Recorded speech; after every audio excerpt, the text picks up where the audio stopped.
पहला साइकिल का दौर सी, हुण मोटरसाइकिल का दौर है। इतने गड्डी नहीं आती नहीं तो भी आ सी। अंब लगे जे तो बैठक हो रही है, दो बंदे ने तो बड़ियां आपस में गल्लां पे करते हैं क्योंकि मोबाइल है।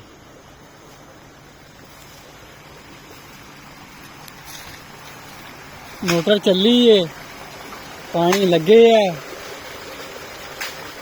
जुल्करनैन भाई ने ते जुल्किफल भाई फुल इंजॉय कर रहे ने, मुंजी फंड रहे ने, पराली इकट्ठी कर रहे ने।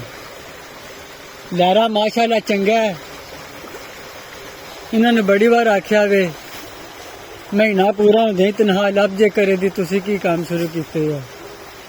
आए दिन जेड़ा ने काम ही ना शुरू किया पैसे पैसे। और जी तुहानू पिछे मस्जिद विखाई है वो माशाल्लाह इत्थे शिफ्ट हो रही है।